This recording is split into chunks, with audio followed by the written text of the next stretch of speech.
मुलांनो, आजच्या भागामध्ये आपण सराव संच 3.2 मधील पुढील उदाहरणे पाहणार आहोत. चला तर मग आपण या सराव संचामधील 7वं जे उदाहरण आहे ते पाहूयात. तर 7वं उदाहरण असं आहे बघा मुलांनो, की एका अंकगणिती श्रेणीचे 11वे पद जे आहे ते 11वे पद 16 आणि 21वे पद हे 29 आहे. तर त्या श्रेणीचे 41वे पद किती असेल असा प्रश्न तुम्हाला विचारलेला आहे बघा. तर या ठिकाणी काय करायचं आहे की जे दिलेलं उदाहरण आहे त्यातला काही भाग आपण विचारामध्ये घेणार आहोत आणि मग त्यानुसार आपण उदाहरण सोडवणार आहोत.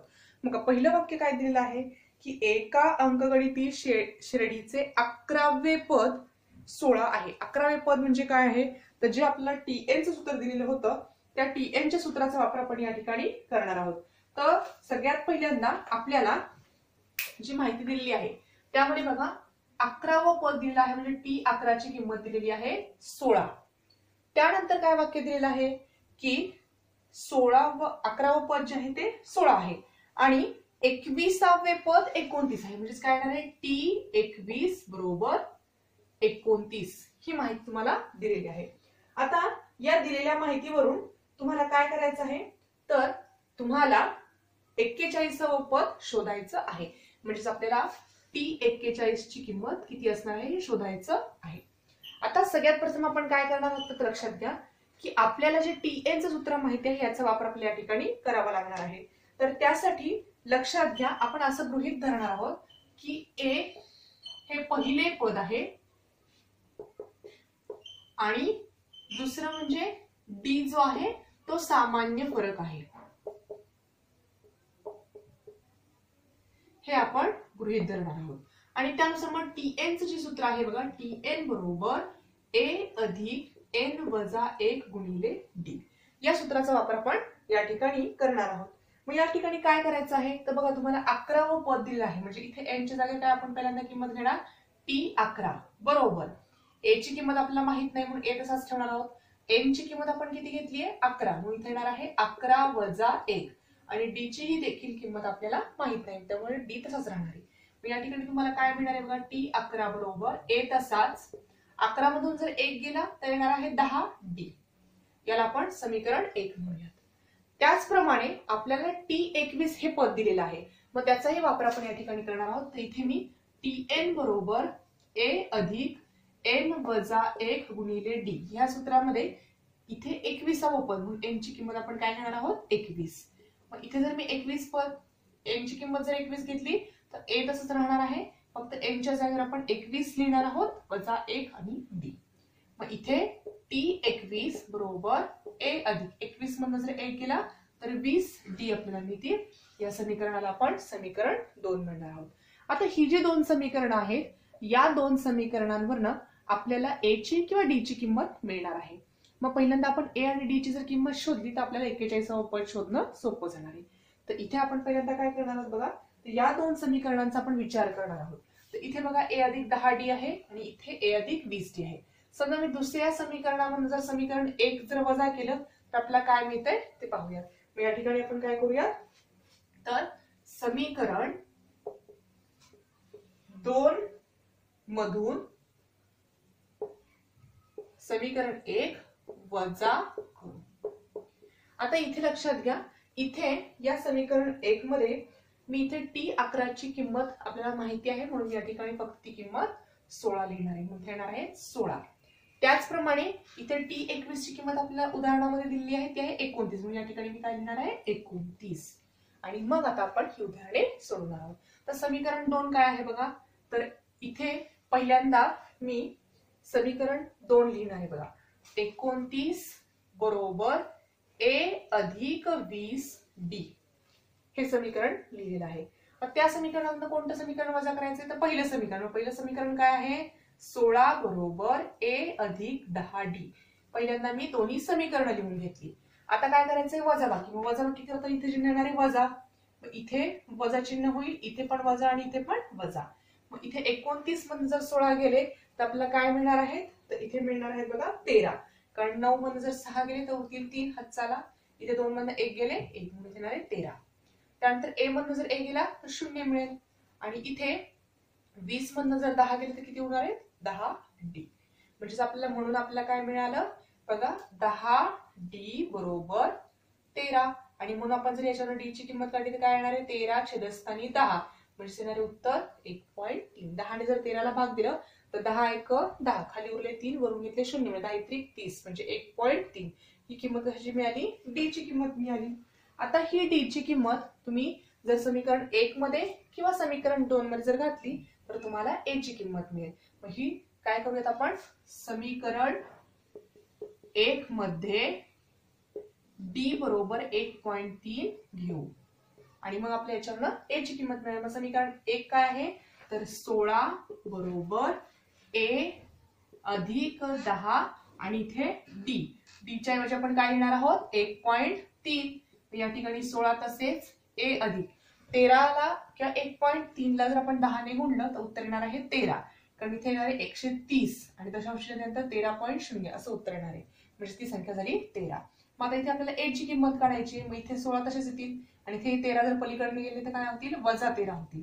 म्हणून आपल्याला a ची किंमत काय मिळणार आहे 16 मधून जर 13 वजा केले तर उत्तर येणार आहे 3.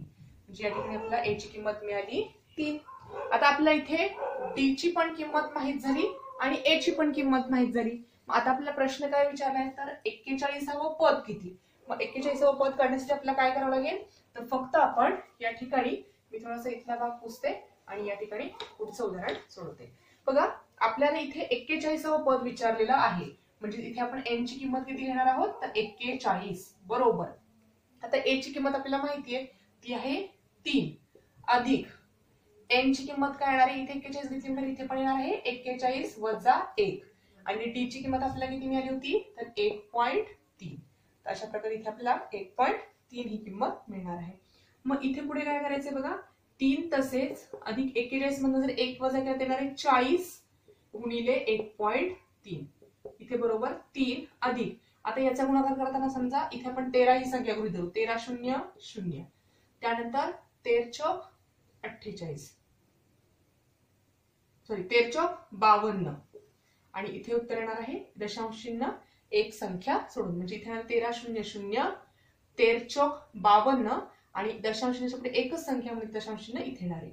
मग याची जर बेरीज केली तर काय येणार 52 आणि 3 55 म्हणजेच आपल्याला 41वा पद काय मिळालेलं आहे तर 55 मिळालेलं आहे. तर लक्षात घ्या मुलांनो इथे या समीकरणामध्ये किंवा या उदाहरणामध्ये आपण काय केलं तर अशा प्रकारची उदाहरणं तुम्हाला परीक्षेला विचारली जाऊ शकतात. तर परत एकदा मी फक्त सांगतेय की तुम्हाला 2 पद जर दिलेली असतील त्यावरून आपण 2 समीकरणं तयार केली. TNचं जे सूत्र आहे या सूत्रामध्ये घालून किमती घालून आपण 2 समीकरणं तयार केली आणि ती 2 समीकरणांची बेरीज किंवा वजाबाकी केल्यानंतर आपल्याला a आणि d च्या किमती मिळतात. आणि मग तुम्हाला जे पद विचारलेलं आहे मग इथे 41 विचारलं होतं म्हणून आपण त्या ठिकाणी TNच्या सूत्रामध्ये 41 किंमत घालून आपल्याला त्याची किंमत मिळालेली आहे. तर अशा प्रकारची उदाहरणे परीक्षेला विचारली जातात. तुम्ही हे उदाहरण वहीमध्ये एकदा व्यवस्थित सोडवण्याचा प्रयत्न करा. ठीक आहे. तर आपण पुढील उदाहरणाकडे जाऊयात. तुमच्या उदाहरण संग्रहामध्ये 8वं जे उदाहरण आहे ते 8वं उदाहरण असं आहे बघा की त्या उदाहरणामध्ये तुम्हाला माहिती दिलेली आहे की एक क्रमिका दिलेली आहे बघा. ती क्रमिका अशी आहे 11 8 5 2 आणि पुढे डॉट डॉट डॉट म्हणजे पुढे आणखीन संख्या येणार आहेत. या अंकगणिती श्रेणीमध्ये -151 ही संख्या कितवे पद असेल असं विचारलेलं आहे बघा. तुम्हाला इथे काय दिलं आहे बघा या उदाहरणामध्ये की एक क्रमिका दिलेली आहे आणि त्यालाच आपण अंकगणिती श्रेणी आहे असं दिलेलं आहे. म्हणजे या ठिकाणी साधारण फरक कसा असणार आहे सगळीकडे सारखा असणार आहे. तर तुम्हाला ही अंकगणिती श्रेणी दिलेली आहे आणि या क्रमिकेमध्ये कुठेतरी -151 ही संख्या येणार आहे. मग ती नेमकी कोणत्या पदाच्या ठिकाणी येणार आहे किती पद ती संख्या असेल तर हे तुम्हाला शोधायचं आहे. तर यासाठी आपण काय करूया पहिल्यांदा तर जी दिलेली माहिती आहे त्यावरून पहिल्यांदा ती लिहूया. म्हणजे या ठिकाणी बघा a बरोबर काय आहे पहिलं पद म्हणजे पहिल्या पदाची किंमत आहे 11 त्यानंतर दुसरं पद म्हणजे t2 ची किंमत आहे 8 t3 ची किंमत आहे 5 आणि t4 ची किंमत आहे 2. अशा प्रकारे आपण चारही पद पहिल्यांदा लिहून घेतलेली आहेत आणि आपण असं गृहीत धरूयात की या अंकगणिती श्रेणीमधलं nव पद हे वजा 151 आहे, म्हणून काय आपण करूया, गृहीत धरूयात समजा अंक गणिती श्रेणीतील nवे पद वजा 151 आहे. आता इथे समजा शब्द दिला म्हणून काय येणार आहे की समजतोय, आपण गृहीत धरतोय की ते पद जे आहे ते कसं आहे, वजा 151 आहे. मग या ठिकाणी जर nव पद हे असेल तर याचा अर्थ काय झाला, तर tn या पदाची किंमत झाली वजा 151.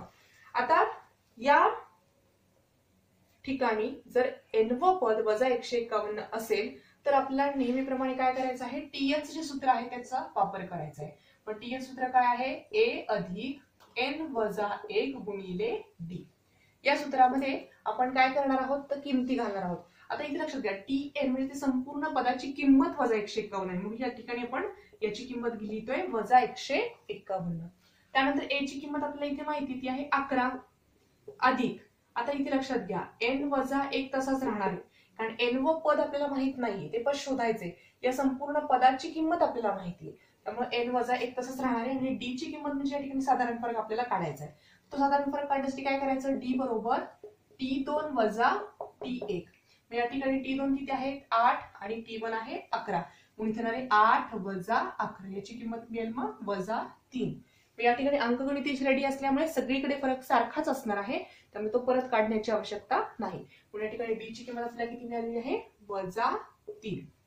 आता आपण इथे काय करूया, तर हे 11 पहिल्यांदा या बाजूला घेऊयात, म्हणजे काय येणार आहे वजा 151 आणि हे 11 इकडे आणल्यामुळे होतील वजा 11 बरोबर n वजा 1 आणि दुसऱ्या कंसात वजा 3. आता या ठिकाणी बघा दोन्ही संख्यांना ऋण चिन्ह आहे, म्हणून या दोन्ही संख्यांची काय होणार आहे, बेरीज होणार आहे. मग या ठिकाणी बेरीज काय होईल, तर इथे 1 आणि 1 2 येतील, 5 आणि 1 6 आणि इथे मोठ्या संख्येचं चिन्ह. म्हणजे या ठिकाणी काय येणार आहे वजा 162. त्या दोन्हींची बेरीज आपल्याला मिळणार आहे आणि बरोबर इथे n वजा 1 आणि इथे वजा 3. आता आपण हे वजा 3 जर या बाजूला आणले तर काय होणार, लक्षात घ्या इथे गुणाकाराची क्रिया आहे, म्हणून हे वजा 3 या बाजूला जर नेले तर ते छेदस्थानी जाणार आहे, म्हणून वजा 162 छेदस्थानी हे वजा 3 जर इकडे आणले तर होतील छेदस्थानी वजा 3 बरोबर n वजा 1. आता 3 ने याला फक्त भाग द्यायचा आहे. आता हे ऋण चिन्ह आणि हे ऋण चिन्ह कॅन्सल होणार आहे, मग 3 1 3 3 5 15 खाली उरला 3 चौक 12, म्हणजे उत्तराला 54. म्हणून या ठिकाणी येणार आहे बघा 54 बरोबर n वजा 1. मग आता हा वजा 1 पण आपण या बाजूला घेऊ शकतो, म्हणून काय येणार आहे 54 आणि हा वजा 1 जर इकडे आला तर येणार आहे अधिक 1 बरोबर n. म्हणून n बरोबर किती येईल, 54 आणि 1 55, म्हणजे n ची किंमत किती मिळाली आपल्याला 55 मिळाली. म्हणजेच आपल्याला n व पद किती मिळालं, तर इथे 55, म्हणजेच दिलेल्या क्रमिकेमध्ये 55 व पद किती असणार आहे, वजा 151. म्हणून आपण काय लिहू शकतो, तर आपल्याला उत्तर काय विचारलंय बघा, की कितवी ही वजा 151 ही संख्या कितवे पद असेल, म्हणून काय लिहायचं, म्हणून वजा 151 ही संख्या 55वे पद असेल. तर हे शेवटचं वाक्य आपल्याला लिहायचं आहे. तर अशा प्रकारे या उदाहरणामध्ये आपण काय केलं, दिलेल्या अंकगणिती श्रेणीनुसार 4ही पद लिहिली, त्यानंतर d ची किंमत शोधली, n व पद वजा 151 आहे असं गृहीत धरलं आणि tn च्या सूत्रामध्ये किमती घालून आपल्याला n ची किंमत मिळालेली आहे. तर अशा प्रकारे 55वा पद हे काय असणार आहे, वजा 151 असणार आहे. आता आपण पुढील उदाहरणाकडे बघूयात.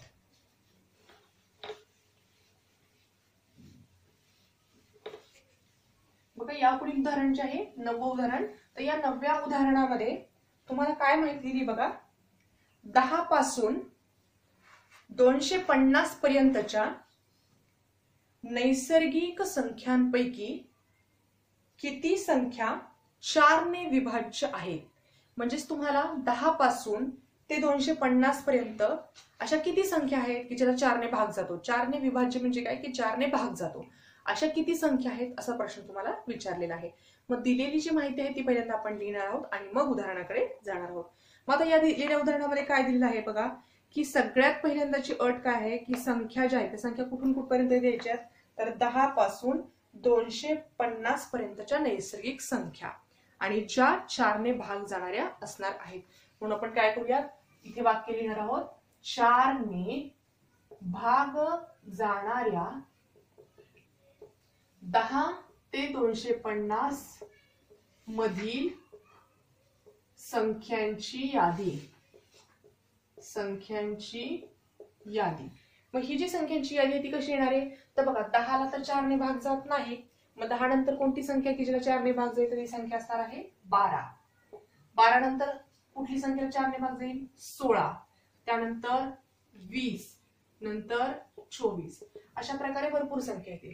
आणि शेवटची संख्या कोणती असणार आहे की ज्याला 4 ने भाग जाईल, 250 4 ने पूर्ण भाग जात नाही, मग त्याच्या अलीकडची 248, त्याच्या अलीकडची कोणती असणार आहे 244। मग अशा प्रकारे आपण या संख्या लिहिल्या की ज्या 10 ते 250 मधल्या आहेत। म्हणजे पहिली संख्या 12 असेल ज्याला 4 ने भाग जातो, 16, 20, 24 याप्रमाणे, आणि शेवटच्या दोन संख्या काय येतील 244 आणि 248। या संख्यांना 4 ने भाग जातो म्हणून त्या संख्या आपण या ठिकाणी घेतलेल्या आहेत। मग आता या दिलेल्या संख्यांवरून आपल्याला काय करायचंय, तर पहिल्यांदा a ची किंमत किती आहे, म्हणजे t1 ची किंमत किती आहे 12, त्यानंतर t2 ची किंमत किती आहे 16, t3 ची किंमत किती आहे 20, t4 ची किंमत किती आहे 24। तर आपण ही चारही पद पहिल्यांदा लिहिलेली आहेत आणि इथे त्याचप्रमाणे आपल्या शेवटचं पद 248 देखील माहिती आहे। परंतु आपल्याला काय करायला सांगितलंय की अशा किती संख्या आहेत त्या संख्या आपल्याला शोधायला सांगितल्यात। मग त्या संख्या शोधण्यासाठी आपण कुठलं सूत्र वापरणार आहोत, तर tn सूत्र वापरणार आहोत, a अधिक n वजा 1 गुणिले d। आता आपल्याला इथे a ची किंमत तर माहिती, परंतु आपल्याला d ची किंमत शोधावी लागणार आहे। मग d बरोबर काय करूयात आपण t2 वजा t1। या ठिकाणी t2 मधून जर आपण t1 वजा केलं तर काय येणार आहे 16 वजा 12, त्याचं उत्तर येणार आहे 4। तर इथे सुद्धा सामान्य फरक सगळीकडे कसा असणार आहे, सारखा असणार आहे। मग इथे आपण फक्त किमती घालायच्या। आता लक्षात घ्या मुलांनो, इथे 248 ही जी संख्या आहे तर आपल्याला इथे tn या n च्या tn म्हणजे या tn या पदाची किंमत आपल्याला माहिती आहे। tn बरोबर किती येणार आहे 248। तर इथे आपल्याला मग त्या संपूर्ण पदाची किंमत माहिती आहे, म्हणून इथे आपण ही किंमत 248 लिहू शकतो। त्यानंतर a ची किंमत आहे 12 अधिक, आता इथे n ची किंमत आपल्याला शोधायची, ती पदांची संख्या आपल्याला शोधायची, म्हणून n ची किंमत आपण घालू शकत नाही, आणि d ची किंमत आहे 4। मग आता हे फक्त सोडवायचं आहे। हे 12 जर इकडे आणले तर काय होतील 248 वजा 12 बरोबर n वजा 1 आणि इथे 4। आता यातून जर 12 वजा केले तर काय येणार आहे 8 मधून 2 गेले 6, 4 मधून 1 गेले 3 आणि इथे येणार आहे 2 म्हणजे 236। तर अशा प्रकारे इथे मिळतील 236 n वजा 1 आणि इथे 4 तशीच। आता इथे आपण हे जे 4 आहेत अंशस्थानी आहेत, पलीकडे छेदस्थानी जाणार आहेत, म्हणजे 236 भागिले 4 बरोबर n वजा 1। मग याला जर 4 ने भाग दिला तर काय येणार आहे 4 1 4, इथे 4 पंचे 20, खाली उरले 3 म्हणजे 36 झाले, 4 4 9 36 म्हणजे या ठिकाणी काय येतील 59। मग या ठिकाणी 59 बरोबर n वजा 1। हा वजा 1 जर आपण इकडे आणला तर होणार आहे अधिक 1, म्हणून 59 अधिक 1 बरोबर n। म्हणून आपल्या n ची किंमत किती मिळणार आहे 59 आणि 1 येणार आहे 60। आपल्याला हीच किंमत शोधायची होती, म्हणजेच n बरोबर 60 याचा अर्थ काय झाला की 10 पासून ते 250 पर्यंत 4 ने भाग जाणाऱ्या अशा किती संख्या आहेत, तर 60 संख्या आहेत। अशा प्रकारे आपल्याला ती संख्या मिळालेली आहे 60। मग आपण या ठिकाणी शेवटचं वाक्य काय लिहिणार आहोत, तर 4 ने भाग जाणाऱ्या किंवा 4 ने विभाज्य असणाऱ्या 60 संख्या आहेत। तर हे वाक्य तुम्ही लिहायचं आहे। अशा प्रकारे ही वेगवेगळ्या प्रकारची उदाहरणं आपण या ठिकाणी पाहत आहोत। तर या उदाहरण संग्रहामधलं आणखीन एक फक्त शेवटचं उदाहरण आपण या ठिकाणी पाहणार आहोत, उदाहरण क्रमांक 10। चला तर मग आपण त्या उदाहरणाकडे जाऊया। तर उदाहरण क्रमांक 10 मध्ये बघा तुम्हाला जी माहिती दिलेली आहे त्या माहितीच्या आधारे आपण उदाहरण सोडवण्याचा प्रयत्न करणार आहोत। बघा उदाहरण 10 दिलेलं आहे, एका अंकगणिती श्रेणीचे 17वे पद। बघा उदाहरणाचं स्वरूप थोडंसं वेगवेगळं होत चाललंय। बघा एका अंकगणिती श्रेणीचे 17वे पद हे 10व्या पदापेक्षा 7 ने जास्त आहे, तर त्यांच्यामधला सामान्य फरक किती असेल प्रश्न विचारले। बघा इथे अट दिली आहे की 17वं पद जे आहे ते 10व्या पदापेक्षा 7 ने जास्त आहे, तर मग त्यांच्यामधला सामान्य फरक किती असेल, तर हे काढण्यासाठी आपल्याला काय करावं लागणार आहे, तर बघा पहिल्यांदा 17वं पद आणि 10वं पद हे आपल्याला गृहीत धरावं लागणार आहे. मग या ठिकाणी हे उदाहरण सोडण्यासाठी आपण काय करणार आहोत, सगळ्यात प्रथम बघा तर इथे तुम्हाला 17वं पद सांगितलेलं आहे. आता आपण पहिल्यांदा गृहीत धरूयात की दिलेल्या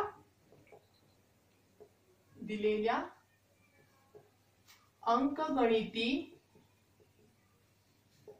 श्रेणीतील सामान्य फरक हा डी आहे. हे आपण गृहीत धरूयात कारण आपल्याला तो शोधायचा आहे, मग तो गृहीत धरणं अपेक्षित आहे.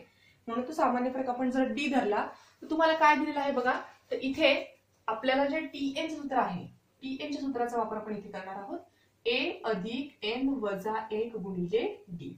आता या सूत्रामध्ये आपल्याला काय करायचं आहे, पहिल्यांदा 17वं पद जे आहे तर ते 17वं पद आपल्याला पाहायचे. तर इथे आपण काय करूया, फक्त 17वं पद आपल्याला दिलेलं आहे म्हणून इथे एन ची किंमत आपण 17 घालणार आहोत. तसंच ए अधिक एन ची किंमत किती येणार आहे, 17 वजा 1 गुणिले डी. म्हणून या ठिकाणी डी 17 बरोबर तुम्हाला काय मिळणार आहे बघा, ए तसाच 17 मधून 1 गेले तर 16 डी. याला समीकरण 1 म्हणूयात. आता त्याचप्रमाणे आपल्याला दुसरं पद कुठलं दिले, 17वं पद दिले म्हणून आपण फक्त सूत्रात किमती घालून हे समीकरण मिळवलं.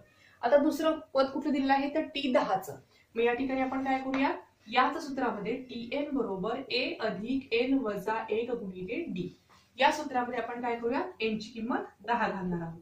म्हणजे एन च्या जागेवर फक्त 10 लिहिले तर ए अधिक एन च्या जागेवर किती ना 10 वजा 1 गुणिले डी.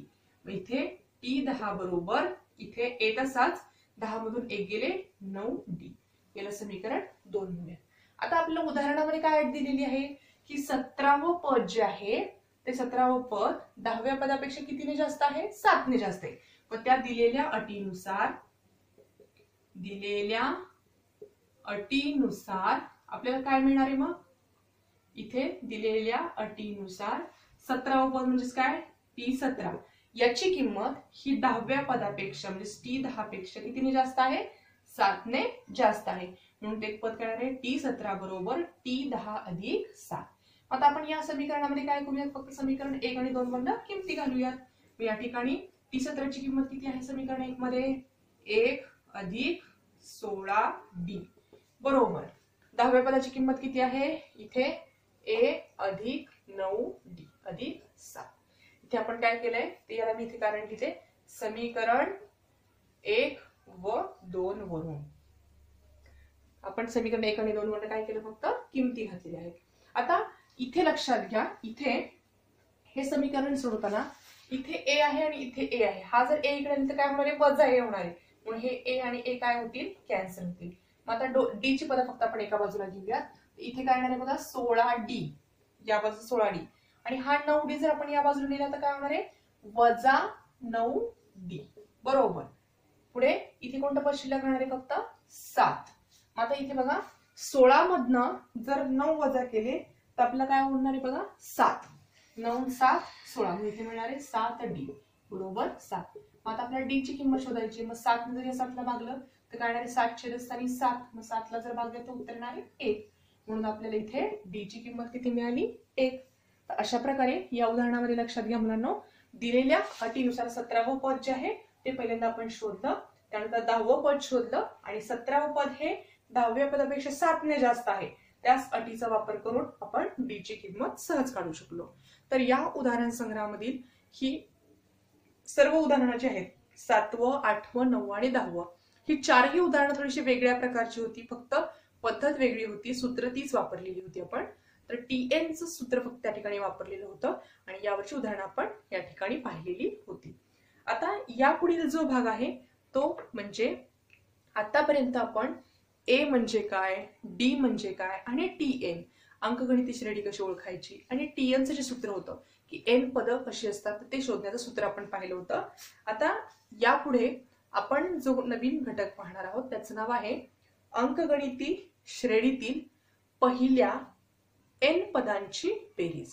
म्हणजे जर तुम्हाला काही पद दिलेली असतील तर त्या पदांची जी बेरीज असते तर ती बेरीज कशा प्रकारे करायची, तर त्याच्याविषयी मी थोडीशी माहिती तुम्हाला या ठिकाणी सांगणार आहे. तर चला तर मग आपण त्या घटकाकडे जाऊया. तर लक्षात घ्या, टीएन म्हणजे आपण एन व पद याचा विचार आपण आतापर्यंत केलेला होता. पण यांची जर बेरीज करायची असेल, समजा तुमच्याकडे काही एका बॉक्समध्ये काही वेगवेगळ्या रंगाचे बॉल आहेत आणि जर तुम्हाला मी असं सांगितलं की त्या बॉक्समध्ये 5 पिवळे बॉल आहेत, त्यानंतर 3 हिरव्या रंगाचे बॉल आहेत आणि 2 निळ्या रंगाचे बॉल आहेत, तर मग त्या बॉक्समध्ये एकूण किती बॉल आहेत? तर तुम्ही काय करणार, पिवळे बॉल, निळे बॉल आणि हिरवे बॉल यांची काय करणार, बेरीज करणार आणि मग तुम्ही ती संख्या मला सहज सांगू शकता. त्याचप्रमाणे इथे देखील तुम्हाला काही पदं दिलेली असतील आणि त्या पदांची एकूण बेरीज म्हणजेच एन पदांची जी बेरीज असते तर ती शोधण्यासाठी एक सूत्र आहे. तर या ठिकाणी मी तुम्हाला ते सूत्र डायरेक्टली सांगणार आहे की ते सूत्र कसं आहे. तुमच्या पाठ्यपुस्तकामध्ये पान क्रमांक 69 वरती हे सूत्र कसं आलं याचा विस्तार त्या ठिकाणी दिलेला आहे. तर लक्षात घ्या मुलांना, अंकगणिती श्रेणीमध्ये पहिली एन पद जी असतात ती कशी आपण गृहीत धरतो. तर पहिलं पद म्हणजे ए असतं, दुसरं पद आपल्याला ए अधिक डी मिळतं, त्यानंतरचं पद ए अधिक 2d. अशा प्रकारे सगळी पदं जर आपण घेतली तर शेवटचं जे पद आहे तर शेवटचं पद आपल्याला काय मिळतं, तर ए अधिक एन वजा 1 आणि गुणिले डी. तर ही पदं आपण चढत्या क्रमाने पहिल्यांदा मांडायची आहेत, नंतर उतरत्या क्रमाने मांडायची आणि मग त्यांची बेरीज केल्यानंतर आपल्याला जे सूत्र मिळतं ते सूत्र मी तुम्हाला या ठिकाणी सांगणार आहे. कारण परीक्षेला आपण त्या सूत्राचा वापर करून उदाहरणे सोडवणार आहोत, म्हणून तुम्हाला मी इथे ते सूत्र कसं आलं याचं स्पष्टीकरण तुम्हाला पाठ्यपुस्तकामध्ये दिलेलं आहे, ते तुम्ही पाहायचं आहे. ते सूत्र काय आहे मी ते या ठिकाणी समजावून सांगणार आहे. बघा, तर हे जे सूत्र आहे की एन पदांची जी बेरीज आहे त्याला एस एन, एस म्हणजे सम म्हणून त्याला एस अक्षर वापरलं आहे आणि एन म्हणजे एन पदांची बेरीज म्हणून त्याला एस एन हे सूत्राचं नाव दिलं आहे. बघा, एस एन बरोबर सूत्र असं आहे एन छेदस्थानी 2, त्यानंतर चौकोनी कंसामध्ये 2a अधिक कंसामध्ये n वजा 1 गुणिले d. हे सूत्र तुम्हाला एन पदांच्या बेरजेचं सूत्र पुस्तकामध्ये दिलेलं आहे. तर याचं स्पष्टीकरण तुम्ही त्या ठिकाणी पाहू शकता. सूत्र असं आहे बघा, एस एन बरोबर एन छेदस्थानी 2 चौकोनी कंसामध्ये 2a अधिक n वजा 1 गुणिले d. हे सूत्र तुम्हाला पाठ करावं लागेल. या प्रकरणामध्ये तुम्हाला दोनच सूत्र पाठ करायचे आहेत, एक तर टीएनचं सूत्र आणि दुसरं एस एन. तर टीएनचं सूत्र म्हणजे एन व पद जर असेल तर टीएन सूत्र आपण वापरतो आणि पदांची बेरीज, बेरीज जर शब्द आला तुम्हाला हे सूत्र वापरायचं आहे एस एनचं. तर लक्षात घ्या, बऱ्याच वेळेला मुलांना असं होतं की नेमकं कोणतं सूत्र कुठे वापरायचं हे लक्षात येत नाही. त्यामुळे टीएन म्हणजे एन व पद शोधण्याचं सूत्र आहे आणि एस एन म्हणजे एन पदांच्या बेरजेचं सूत्र आहे. ही दोनच सूत्र या पूर्ण प्रकरणामध्ये आहेत महत्वाची, ती तुम्ही पाठ करायची आहेत. तर या ठिकाणी हे जे सूत्र आहे एस एन बरोबर एन छेद 2 कंसात 2a अधिक n वजा 1 गुणिले d. तर या सूत्राचा वापर करून आपण काही उदाहरणे या ठिकाणी पाहणार आहोत. तर इथे मी तुम्हाला या सूत्राचा वापर करून एक उदाहरण समजावून सांगणार आहे. बघा, तुमच्या सराव संच 3.3 मधील पहिलं उदाहरण मी या ठिकाणी घेतलीये. हे एकच उदाहरण आपण या ठिकाणी पाहणार आहोत. बघा, उदाहरण असं आहे की एका अंकगणिती श्रेणीचे पहिले पद जर 6 आहे आणि सामान्य फरक तुम्हाला दिलेला आहे 3, तर तुम्हाला S27 काढायला सांगितलेलं आहे. S27 म्हणजे काय, तर 27 पदांची बेरीज, पहिल्या 27 पदांची बेरीज तुम्हाला शोधायला सांगितली आहे. तर या ठिकाणी तुम्हाला उदाहरण जे आहे त्या उदाहरणामध्ये सगळ्या स्टेप दिलेल्या आहेत. मी इथे माहिती लिहिते. बघा, तुम्हाला दिलेलं आहे हे सगळं पुस्तकामध्ये. A बरोबर 6, त्यानंतर D बरोबर 3, तर विचारलेलं आहे S27 बरोबर किती. त्यानंतर तुम्हाला इथे हे सूत्र दिलेलं आहे आणि या ठिकाणी या सूत्रामध्ये फक्त इथे चौकट आहे. या चौकटीमध्ये तुम्हाला त्याचं सूत्र जर पाठ असेल तर फक्त ही चौकट भरता येऊ शकते, इथे तुम्ही 2a लिहिणार आहात. तर हे सूत्र दिलेलं आहे आणि त्यानंतर काही रिकाम्या जागा आहेत त्या भरायच्या आहेत. इथे S27 दिलेला आहे, त्यानंतर इथे n ची किंमत 27 देणार आहे, 27/2. इथे चौकोनी कंसामध्ये तुम्हाला इथे 12 ही किंमत दिलेली आहे. 2a म्हणजे कसं 12 आलं ते, इथे 2 आहे आणि a ची किंमत आहे 6, 6 आणि 2 चा गुणाकार येणार आहे 12. 12 अधिक इथे n ची किंमत पण किती येणार आहे 27, म्हणजे इथे आले 27 वजा 1 आणि d ची किंमत आपल्याला दिलेली आहे 3. त्या किमती फक्त आपल्याला इथे घालायच्या आहेत. तर तुम्हाला इथे हा चौकोनी बॉक्स दिलेला आहे, यामध्ये तुम्हाला d ची किंमत 3 ही घालायची आहे. त्यानंतर फक्त इथे तुम्हाला खाली डायरेक्ट इथे मी पहिल्यांदा पुस्तकातल्या स्टेप्स या ठिकाणी लिहिते आणि मग आपण उदाहरण सोडवूयात. या ठिकाणी एक चौकट दिलेली आहे आणि बरोबर दिलं आहे 27 गुणिले 45 आणि मग पुढे तुम्हाला चौकट दिलेली आहे. आता हे उदाहरण सोडवण्यासाठी लक्षात घ्या, तुम्हाला कोणकोणत्या बाबी माहित असणं आवश्यक आहे. सगळ्यात पहिल्यांदा तुम्हाला हे सूत्र माहित असणं आवश्यक आहे, त्या सूत्रामध्ये आपल्याला हे सूत्र जर पाठ असेल तर इथे आपल्याला 2a येतं हे लिहिता येईल. त्यानंतर सूत्रात फक्त किमती घातल्यात आपण बघा. n च्या जागेवर काय केले 27, कारण 27वा पद शोधायचे म्हणून n ची किंमत घेतली 27. इथे पण n च्या जागेवर 27 येणार आहे. त्यानंतर इथे 2 आणि a चा गुणाकार म्हणजे 6 आणि 2 चा गुणाकार येणार आहे 12 अधिक n ची किंमत 27, 27 वजा 1 आणि d ची किंमत आहे 3 म्हणून इथे 3 लिहिणार आहात. त्यानंतर इथे या चौकटीमध्ये तुम्हाला काय करायचं, हे संपूर्ण सोडवलेलं उत्तर लिहायचंय. या ठिकाणी हे जे सोडवणार आहे त्याचं कॅल्क्युलेशन आपण इथे लिहिणार आहोत. 12 अधिक 27 मधून जर 1 गेले येणार आहे 26 गुणिले 3. मग या ठिकाणी 12 तसेच राहतील, 26 आणि 3 तर या ठिकाणी बघा 6 त्रिक 18, हातचा आला 1, 3 गुणे 6 आणि 1 7 म्हणजे 26 त्रिक 78. आणि या ठिकाणी तुम्हाला उत्तर काय मिळणार आहे बघा 8 9 10, हातचा आला 1, 7 8 आणि 9 म्हणजे याची बेरीज येणार आहे 90. म्हणजे या तुम्हाला या ठिकाणी या चौकटीत काय लिहायचं, तुम्हाला फक्त 90 लिहायचं आहे बघा. हे सगळं याची कॅल्क्युलेशन करून जी संख्या मिळणार आहे ती संख्या फक्त चौकटीत लिहायची आहे. आता यानंतर बघा जर 2 ने आपण 90 ला भागले तर 45 येणारच आहे, त्यामुळे ते 45 तुम्हाला दिलेला आहे. आता याचा फक्त गुणाकार तुम्हाला करायचा आहे. तर यासाठी आपण इथे बघा 45 गुणिले 27. जर समजा 27 चा पाडा येत असेल तर हरकत नाही, जर नसेल येत आपण 7 ने करूया. 7 5 35, हातचे आले 3, 7 चौक 28 आणि 3 31 येणार आहेत. त्यानंतर इथे 0, 5 दुने 10 0, हातचा आला 1, 4 दुने 8 आणि 1 9. अशा प्रकारे यांची बेरीज करा फक्त. 5 1 9 3 12. या ठिकाणी तुम्हाला काय इथे किंमत काय मिळणार या चौकटीमध्ये 1215. ही किंमत कशी असणार आहे S27. तर अशा प्रकारे फक्त तुम्हाला या सूत्रामध्ये किमती घालायच्या होत्या आणि हे उदाहरण सोडवायचं होतं. तर इथे आपण आजच्या भागामध्ये थांबणार आहोत. सराव संच 3.2 मधील आपण काही उदाहरणं पाहिली आणि सराव संच 3.2 मध्ये आपण 9 10 आणि 11 अशी उदाहरणं त्या ठिकाणी पाहिली होती. आणि त्यानंतर आपण n पदांची जी बेरीज आहे त्याचं एक सूत्र पाहिलेलं आहे. ते सूत्र तुम्ही वहीमध्ये सोडवायचं आहे आणि सराव संचामधले हे पहिलं उदाहरण. तर आजच्या भागात आपण इथेच थांबूयात. या सूत्राचा वापर करून आणखीन काही उदाहरणं आपण पुढच्या भागामध्ये सोडवणार आहोत. धन्यवाद.